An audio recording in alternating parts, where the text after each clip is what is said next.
اب لطف اندوز ہو جنت کی اس بہترین سیر سے۔ جن عورتوں کے ساتھ سیر کرتا ہے نا، ان کے درد کا احساس بھی کرواتی ہے نا، اس کی ذلت کا احساس بھی۔ یاور قریشی کے پیروں پر جہاں اس نے گولی مار تھی، اپنے پیر سے مسلتا وہ فنکارا تھا، جس سے یاور قریشی کی دردناک چیخیں اس روم میں گونجے تھے۔ اور اس کے فنکار میں کیا تھا؟ یاور قریشی تو یاور قریشی، خود ایس پی الہان بھی خوفزدہ ہوا تھا۔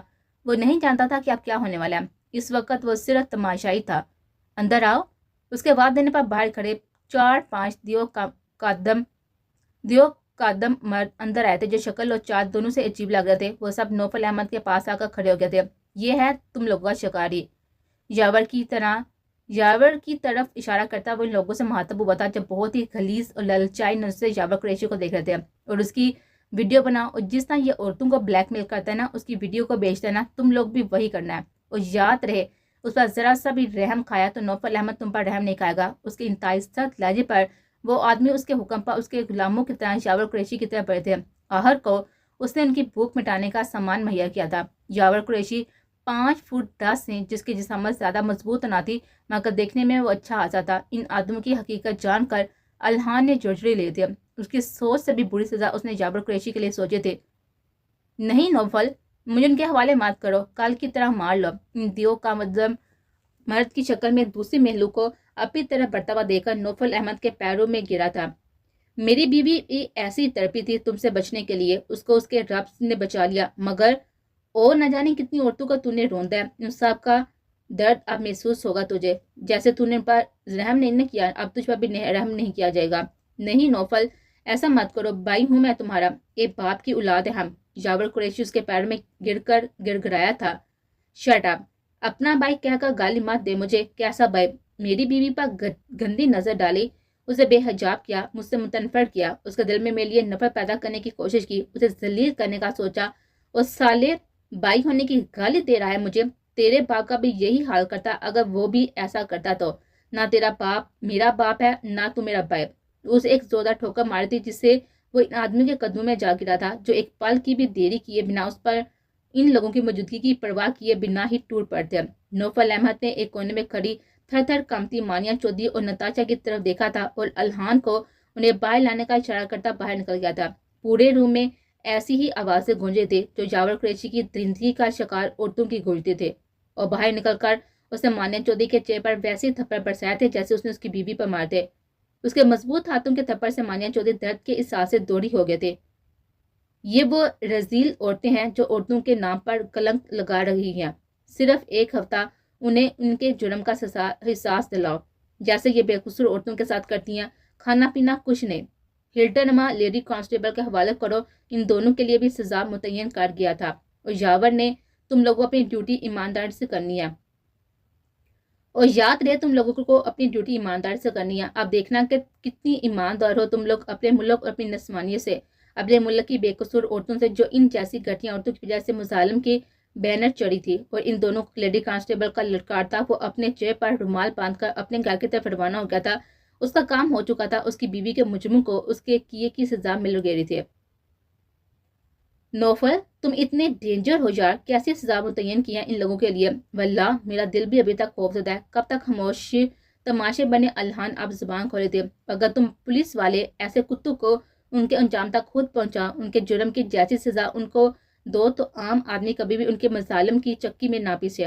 اچھے لوگوں کو برا تم لوگ بناتے ہو، یہ 2 کڑی کے لٹیرے نہیں ہیں۔ میرا ایسی سزا دینے کا دل تو سالے پولیس والے کتوں کو کرتا ہے، جن کی کمینگی کی وجہ سے عورتیں محفوظ نہیں ہیں، جو ایسے ریپسٹ لوگوں کو شہر دے رہی ہے۔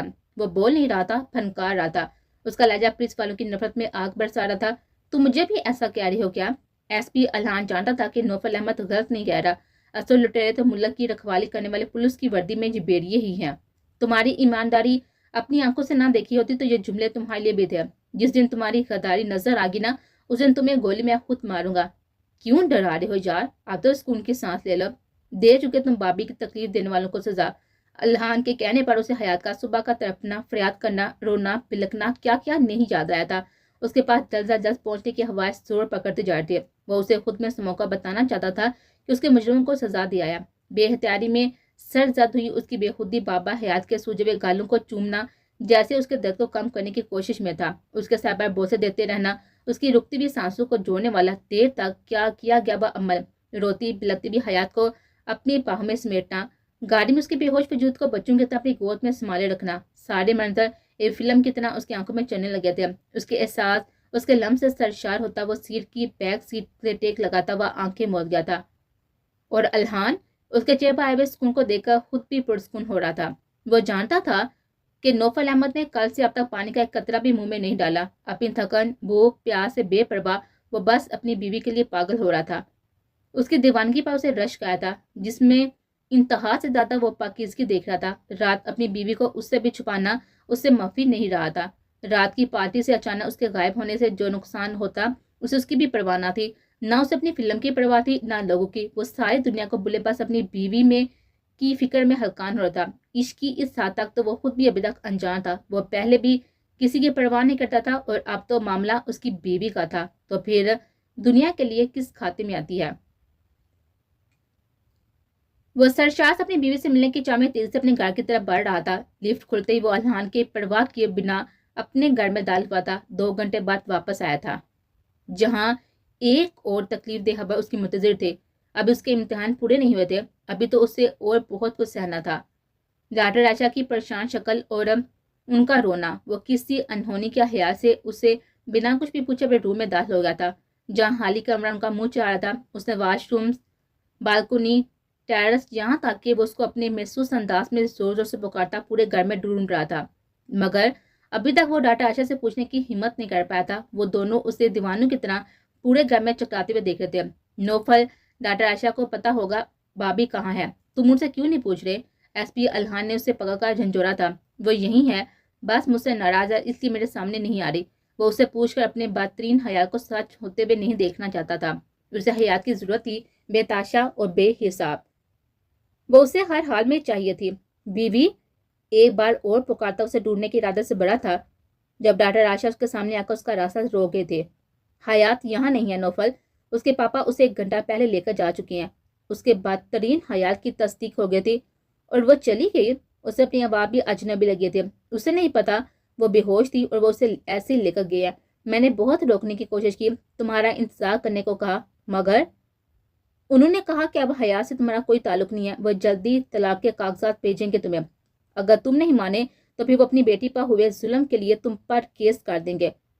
انہوں نے اس کی طرف دیکھا تھا، جس کے چہرے کی کچھ دیر پہلے کی سرشاری اب وحشت ناک سنجیدگی میں بدل گئے تھے۔ ایک ہی نقطے پر اس کی سخت نگاہیں جمی ہوئی تھی، اس کا چہرہ اب غصے سے سرخ ہوتا جا رہا تھا۔ الہان ایک بار پھر سے خاموش تماشائی بنا سب سمجھنے کی کوشش کر رہا تھا۔ انہوں نے ایسا کیوں کہا نوفر؟ تم نے ایسا کیا کیا کہ وہ تم سے اس درجہ متنفر ہیں کہ انہیں لگا حیات کی یہ حالت تمہاری وجہ سے ہے؟ ڈاکٹر عائشہ کے سوال پر اس نے بے تاثر نظروں نے دیکھا تھا، پھر کچھ بھی بولنے بغیر اپنے روم میں بند ہو گیا تھا۔ الہان، کیا نوفل کو کبھی کوئی خوشی نصیب نہیں ہوگی؟ کیا یہ ایسے زندگی بھر دنیا سے بیزار ہو کر گزار دے گا؟ اس کے لہجے میں نوفل کی محبت اور فکر دونوں تھے۔ کچھ تو غلط ہوا ہے جو یہ حالات ہیں، جو بھی تھا، مگر پھر بھی اس کے لیے فکر مند تھی۔ میں بھی آپ کی طرح اس مسٹری سے انجان ہوں، آپ فکر نہ کریں، میں کوشش کرتا ہوں۔ ڈاکٹر عائشہ کو تسلی دیتا وہ نوفل کی اندرونی کیفیت سے پریشان اسی کے بارے میں سوچ رہا تھا۔ وہ جانتا تھا اب تک اس کے روم کی حالت بگڑ چکی ہوگی، اور وہ اپنے درد میں کتنے گھنٹے بسر کرے گا وہ بھی نہیں جانتا تھا۔ اتنا تو پتا تھا اسے کہ وہ کچھ بھی کہہ لے، نوفل احمد دروازہ نہیں کھولے گا، اور اس پورے گھر میں اس کا واحد روم تھا جس کی کوئی ڈپلیکیٹ چابی نہیں تھی۔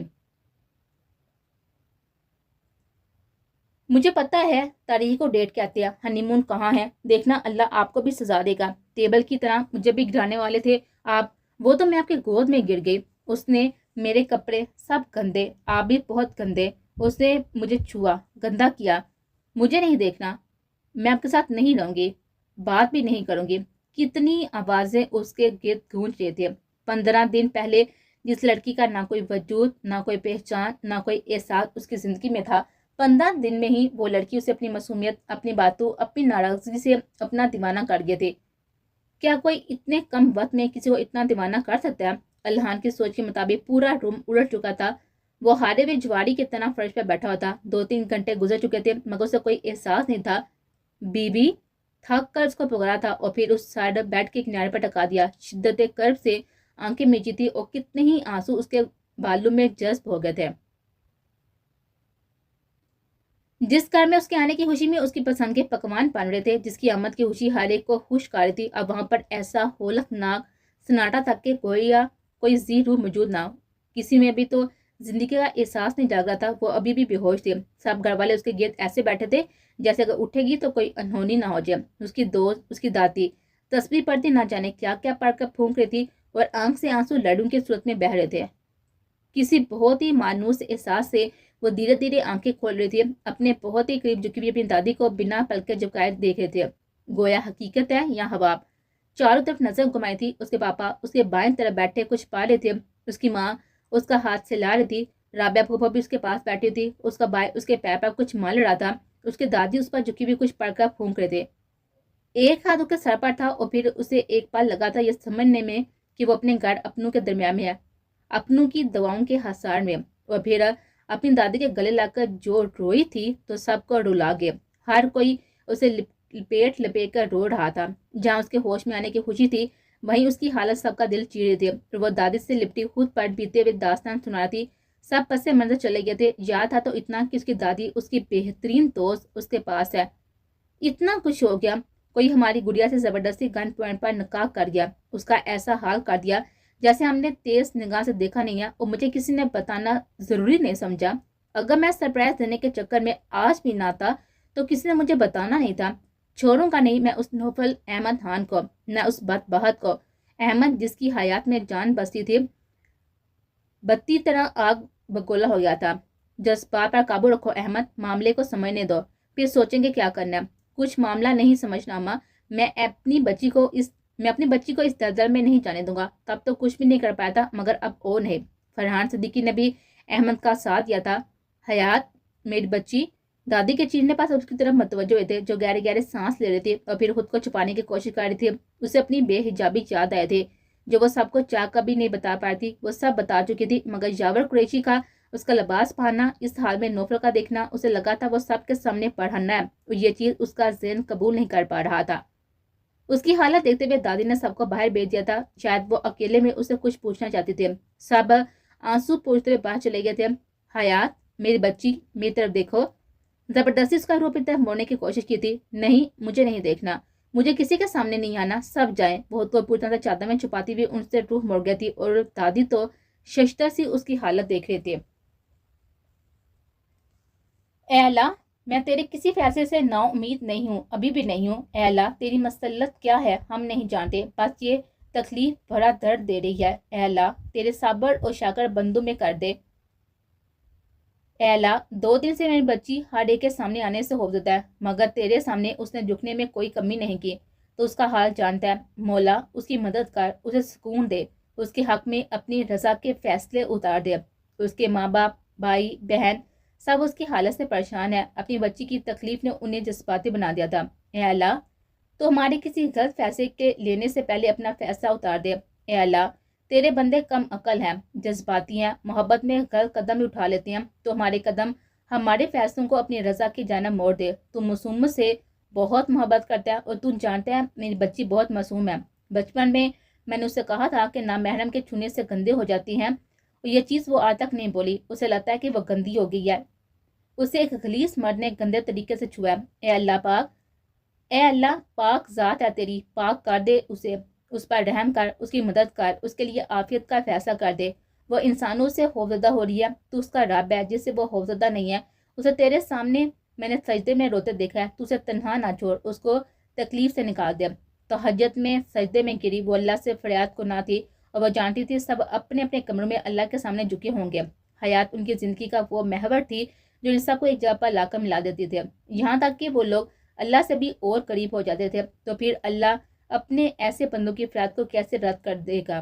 اس بندی کو کیسے تنہا چھوڑ دے گا جو اس کی طے کردہ حدود میں زندگی گزارتی آئی ہے؟ وہ اس آزمائش میں جس میں اس کی کوئی غلطی بھی نہیں ہے، جو اس آزمائش کا مطلب تک نہیں جانتی، اسے بس بے حجابی اور نامحرم کا چھونا رلا رہا ہے۔ میں آپ سے دور جا رہی ہوں، اب میں آپ کے پاس نہیں رہوں گی، آپ حرام کے کام میں ملوث ہیں، کیا فائدہ آپ کے ساتھ رہنے کا؟ حرام کھاتے ہیں، حرام کماتے ہیں، عورتوں کو بے پردہ کرتے ہیں، میری زندگی آپ کے ساتھ سیف نہیں ہے، اس لیے میں آپ سے دور جا رہی ہوں، آپ میرے گناہ گار ہیں، جا رہی ہوں میں۔ اس کے ساتھ ہی وہ وجود ہوا میں ملحق ہو گیا تھا، اور وہ اسے پکارتا رہ گیا تھا، اور یہ تو روز ہو رہا تھا، اس کے جیسے ہی آنکھ لگتی حیات سے جدا ہونے کے خواب اسے سونے نہیں دیتے تھے۔ ٹریک سوٹ میں ملبوس پسینے سے شرپور وہ صوبے پر ٹانگ جمائے بیٹھا تھا، ہر طرف سے بے نیاز۔ 5 دن سے اس کی وہی روٹین تھی، کئی گھنٹوں تک بھاگتا رہتا، پنچنگ سے ہاتھ زخمی ہو گئے تھے۔ کھانا الہان زبردستی کھلاتا جو وہ برائے نام کھاتا، ایک لفظ بھی اس کے منہ سے نہیں نکلا تھا۔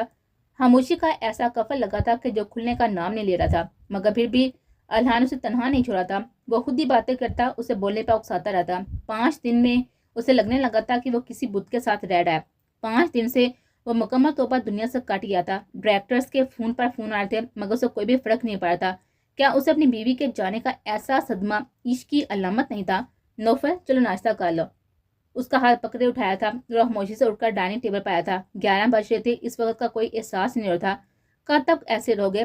جا کر لے آؤ بھابھی کو، حق رکھتے ہوئے انہیں زبردستی لانے کا بھی، اور زبردستی کے نام پر اسے اپنے نکاح کا دن یاد آیا تھا، کیسے وہ زبردستی گن پوائنٹ پر اسے اپنی زندگی میں لایا تھا، اور پھر وقت اسے اس کی زندگی ہی بنا گیا تھا۔ یہ اس وقت کون آ گیا؟ بلکہ اب آپا الہان دروازے کی سمت پڑا تھا، اور اگر اسے پتا ہوتا کہ دروازہ کھولنا نوفل احمد خان کے لیے ایک اور قیامت لائے گا تو وہ کبھی بھی دروازہ نہیں کھولتا۔ تمہارے لیے انویلپ آیا ہے، دیکھ لو، ہو سکتا ہے ضروری ہو کچھ۔ اس نے بے تاثر انداز میں انویلپ چاک کیا تھا، اور اگلے پل وہ ششتر سا کرا اس میں موجود کاغذات کو دیکھ رہا تھا، جس خوف سے وہ اپنی بیوی سے ملنے بے تحاشا طلب کے باوجود بھی نہیں چاہ رہا تھا، راتوں کو سو نہیں پڑا تھا۔ وہ خوف مجسم اس کے ہاتھوں میں موجود تھا۔ اسے اپنی تکلیف دے کر الہان اسے پیپرز لے کر پڑھنے لگا تھا، اور اگلے ہی پل اسے بھی ویسا جھٹکا لگا تھا، طلاق کے کاغذات۔